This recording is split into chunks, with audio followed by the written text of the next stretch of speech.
Assalamualaikum warahmatullahi wabarakatuh. Pemirsa Oksigen, kembali lagi di bulan Ramadan tahun ini dalam acara Tausiah Harian Ramadan. Kali ini bersama saya Putri Yulianti. Dan tahun ini kita kedatangan Ustadz Fazlur lagi nih, Masya Allah. Assalamualaikum Ustadz. Waalaikumsalam. Apa kabarnya? Alhamdulillah sehat. Alhamdulillah. Dan nantinya juga akan ada narasumber kita di episode selanjutnya, yaitu ada Ustadz Abdul Kafi. Baik Ustadz, episode pertama ini kita akan membahas mengenai menjadi muslim yang lebih baik. Kalau begitu langsung saja Ustadz tausiahnya. Baik. Bismillahirrahmanirrahim. Assalamualaikum warahmatullahi wabarakatuh. Waalaikumsalam. Alhamdulillahirabbil alamin. Ja'ala syahrul ramadhana syahrus siyam wa syahrul Qur'an. Wassalatu wassalamu ala asyrafil anbiya'i wal mursalin wa ala alihi wa sahbihi ajma'in, amma ba'd.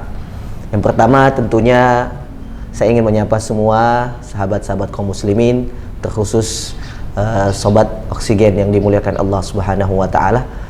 Kembali lagi Allah pertemukan kita di bulan suci Ramadan, dan ini adalah sebuah nikmat yang luar biasa dari Allah Subhanahu wa taala, karena tentu Ramadan dengan Ramadan berikutnya itu adalah penggugur dosa.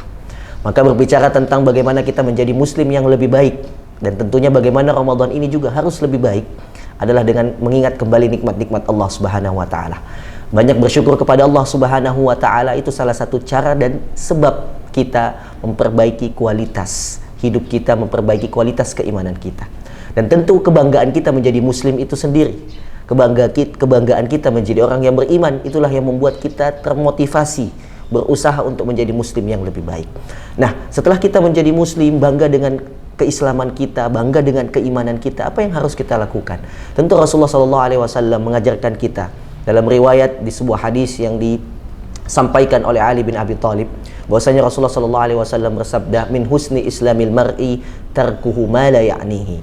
Dari bukti baiknya keislaman seseorang itu adalah meninggalkan perkara-perkara perbuatan yang tidak bermanfaat.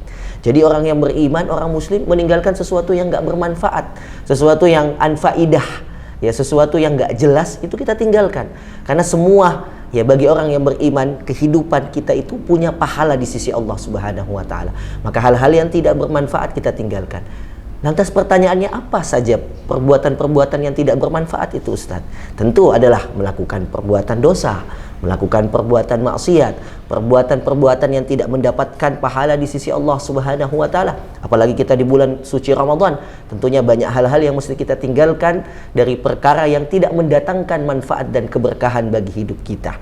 Maka kita diminta di dalam hadis yang lainnya yang Rasulullah SAW sampaikan, ihris ala ma yanfa'uk wasta'in billahi wala ta'jas. Kita diperintah untuk ayo berusaha, ayo bergegas kepada sesuatu apa yang bermanfaat. Maka di bulan Ramadan ini menjadi muslim yang lebih baik, banyak baca Quran, banyak bersedekah, saling membantu, menyiapkan buka puasa bagi yang berpuasa, menyiapkan sahur bagi yang berpuasa, dan hal-hal yang bermanfaat yang lainnya yang bisa menambah keimanan dan kecintaan kita. Ingatlah, setiap perbuatan yang baik, in ahsantum ahsantum li anfusikum. Kalau kita berbuat baik kepada orang lain, itu akan kembali kepada kita, karena tidaklah sesuatu kebaikan itu Allah Subhanahu wa taala berikan kepada manusia kecuali di baliknya ada manfaat yang besar bagi manusia itu sendiri. Mudah-mudahan kita di bulan suci Ramadan ini dan bulan-bulan berikutnya bisa menjadi muslim yang baik, memperbaiki kualitas amalan kita, memperbaiki ibadah kita dengan meninggalkan sesuatu yang tidak bermanfaat. Mudah-mudahan kita semua di bulan suci Ramadan ini diterima amal ibadahnya, dimudahkan Allah menjalankan ibadah puasa, dan menjadi pribadi muslim yang lebih baik daripada yang sebelumnya.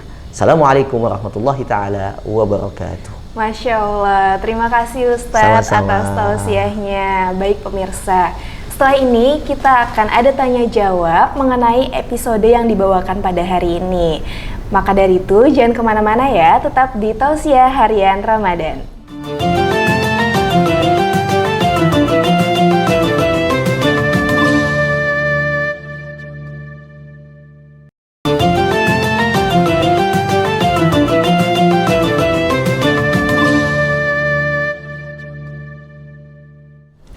Alhamdulillah, kembali lagi dalam acara Tausiah Harian Ramadan bersama saya Putri Yulianti dan Ustadz Fazlur.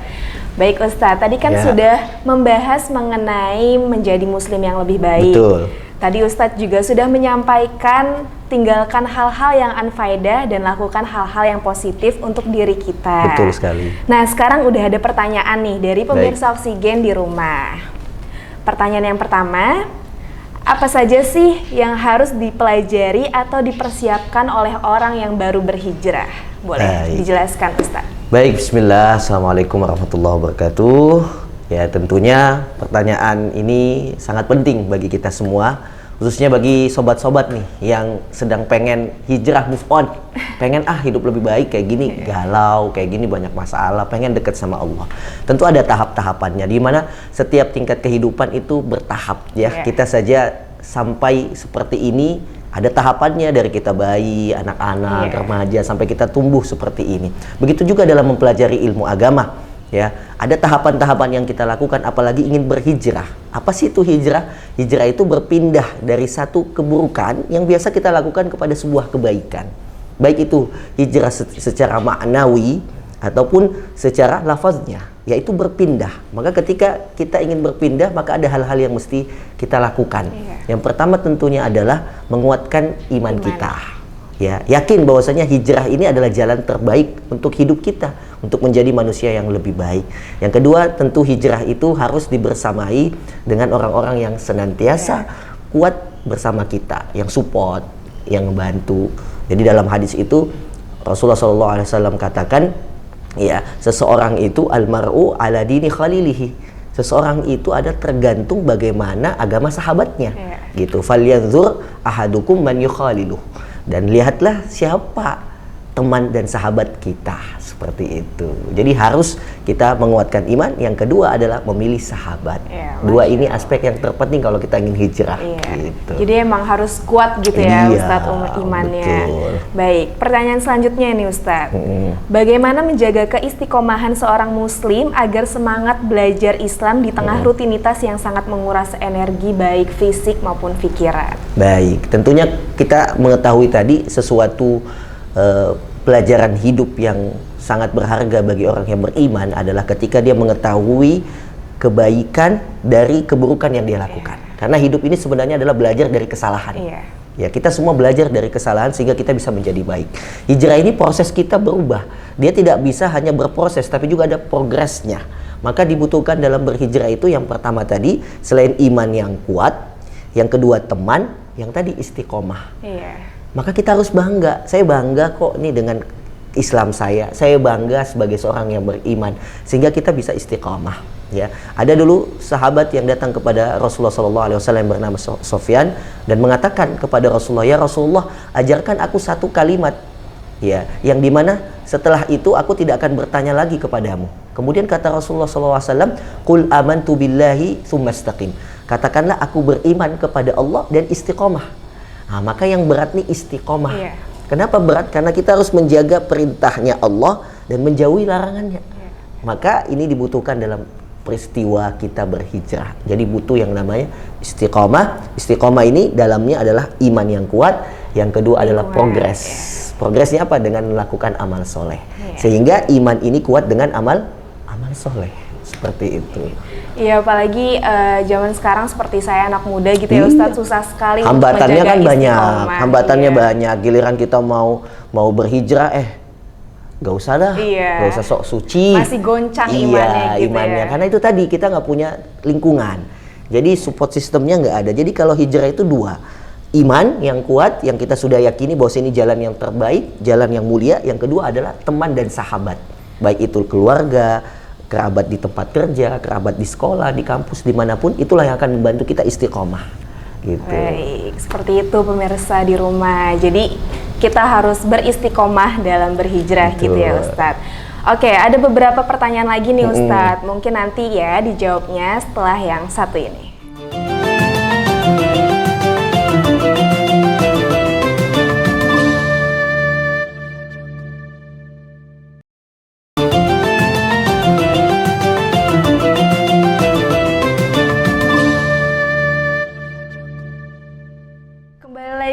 Di acara Tausiah Harian Ramadan bersama saya Putri Yulianti dan Ustadz Fazlur. Baik Ustadz, sebelum kita ke pertanyaan selanjutnya, aku ada 50 tips and trick makanan saat sahur untuk kalian supaya kenyang lebih lama. Oke, kita lihat cuplikannya berikut ini. Makanan saat sahur agar kenyang lebih lama. Selama berpuasa, pasti pola makan kita berubah. Hal ini membuat energi kita berkurang karena cara kerja organ tubuh jadi lebih lambat. Makanan saat sahur harus tetap memenuhi kebutuhan gizi, bukan hanya sekedar menghilangkan rasa lapar atau ketahanan selama berpuasa. Dan apa saja makanan yang dianjurkan untuk dikonsumsi? Biji-bijian. Biji-bijian kaya akan serat yang membantu sistem pencernaan, juga membuat perut terasa kenyang lebih lama. Biji-bijian yang dapat dikonsumsi saat sahur adalah kedelai, kacang tanah, kacang hijau, dan buncis. Kurma. Kurma sering direkomendasikan menu saat berbuka puasa. Ternyata menu tersebut baik juga untuk sahur.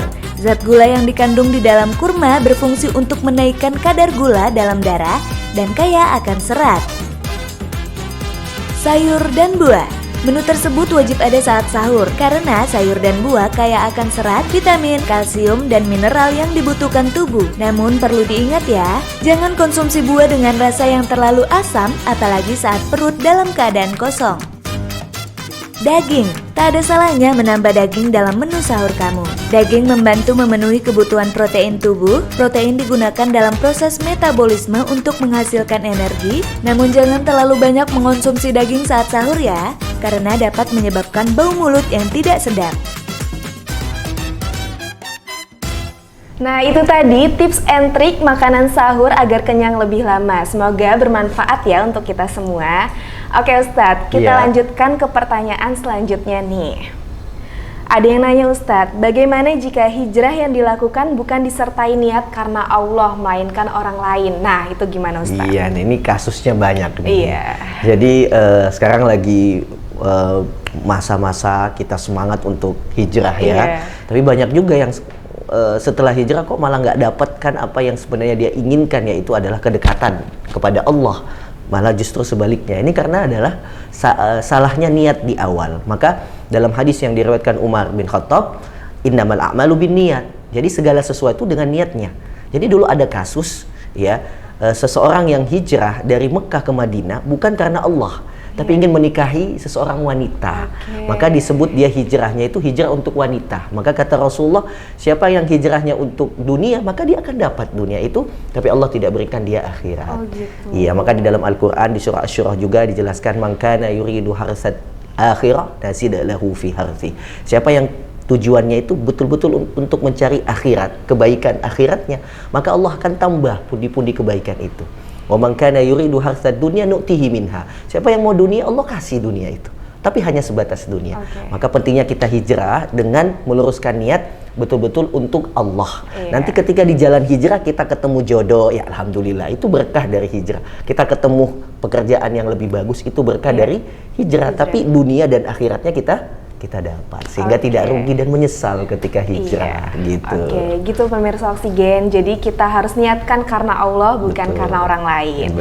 Oke Ustadz, kita lanjutkan. Ada pertanyaan di surat An-Nisa ayat 97, Allah mengancam orang yang tidak mau berhijrah dengan neraka jahanam. Namun di sisi lain kita tidak tahu nih, apakah komunitas yang kita masuki benar-benar baik menurut pandangan Allah atau tidak. Itu gimana Ustadz? Iya, jadi tentu konteks ayat di surah An-Nisa ayat 97 ini adalah yang akan diancam oleh neraka jahanam adalah mereka yang mampu untuk berhijrah, melakukan kebaikan tapi tidak ingin. Ya, tanpa ada alasan yang jelas. Jadi dulu Rasulullah manggil jihad, tapi ada yang malas-malasan jihad, ada yang malas-malasan hijrah. Mereka ini yang tanpa alasan yang akan dapat ancaman. Adapun kita yang sudah siap berhijrah, tapi kok mau kemana ya? Ke kanan, aduh kok pemahaman agamanya agak keras ya. Ke kiri kok agak memudah-mudahkan, kemana saya mesti hijrah? Jadi tentunya bagi siapapun yang ingin hijrah, landasan dan patokannya adalah bukan komunitas. Ya, bukan organisasi, tapi landasannya adalah Allah. Apa yang kita lihat itu benar atau tidaknya, lihat apa yang dibahas. Ketika yang dibahas adalah Al-Quran, sunnah, hal-hal akhlak, muamalah yang baik-baik yang tidak keluar dari koridor Islam, maka tidak mengapa kita masuk untuk mempelajarinya. Selebihnya kalau sudah mulai kesesat-sesat, kan banyak ya aliran sesat saat ini, itu tinggalkan. Cari komunitas yang baik, karena yang tadi yang saya sampaikan bahwasanya hijrah itu butuh dikuatkan dengan teman. Ya, lingkungan, sehingga itulah yang menguatkan kita istiqomah. Seperti itu. Oke, jadi gitu ya pemirsa Oksigen, kita harus pintar-pintar memilih teman untuk kita berhijrah gitu ya Ustaz. Oke, pertanyaan terakhir nih Ustaz. Dalam proses hijrah ada beberapa orang yang ilmunya lebih banyak namun suka membid'ahkan atau suka menggurui orang lain dan merasa dirinya paling benar. Itu gimana Ustaz? Ya, tentu ini juga adalah menjadi fenomena yang terjadi saat ini ya, perihal tentang masalah bid'ah. Tentu kaum muslimin ada yang sudah tahu dan ada juga yang mungkin belum mengetahui. Jadi bid'ah ini mungkin saya jelaskan sedikit adalah sebuah perkara yang dulu tidak dikerjakan oleh Rasulullah SAW dalam aspek ibadah ya. Jadi dia tidak melakukan suatu ibadah yang itu tidak dikerjakan oleh Rasulullah. Jadi kalau Rasulullah mengerjakan suatu ibadah, kita mengikuti, itu bukan bid'ah. Tapi kalau tidak ada contohnya, tidak ada dalilnya, kemudian kita membuat suatu ibadah, maka itu disebut dengan bid'ah. Contoh, Rasulullah SAW sholat subuh 2 rakaat, kita 3, ya itu bid'ah. Jadi tidak semua aspek hidup itu bid'ah gitu ya. Ya, memakai sesuatu perkara kehidupan, misalkan bid'ah dan lain sebagainya. Ini yang harus dipahami. Yang kedua, kita tidak boleh memudah-mudahkan dalam permasalahan bid'ah ini. Karena hadisnya ngeri loh. Kata Rasulullah SAW, kullu bid'atin dolalah. Setiap yang melakukan perkara bid'ah itu sesat. Wa kullu dolalatin finnar. Setiap yang sesat itu di neraka. Ini bahaya. Maka hal-hal yang ini tidak boleh kita bergampang-gampangkan. Kalau kita melihat ada mungkin ulama, ustadz yang sering mengatakan ini dan lain sebagainya, kita tidak boleh langsung begitu saja mengikuti. Cara kita mencari informasi apa betul ini perkaranya bid'ah atau tidak, sehingga kita juga tidak terjerumus kepada sebuah kesalahan. Ya, seperti itu. Oke, pemirsa Oksigen, itu adalah pembahasan kita hari ini mengenai menjadi muslim yang lebih baik. Pemirsa Oksigen, karena sudah mendekati waktu berbuka puasa, saya Putri Yulianti dan Ustadz Fazlur pamit undur diri. Sampai jumpa di Tausiah Harian Ramadan di jam dan hari yang sama. Wassalamualaikum warahmatullahi wabarakatuh. Waalaikumsalam warahmatullahi wabarakatuh.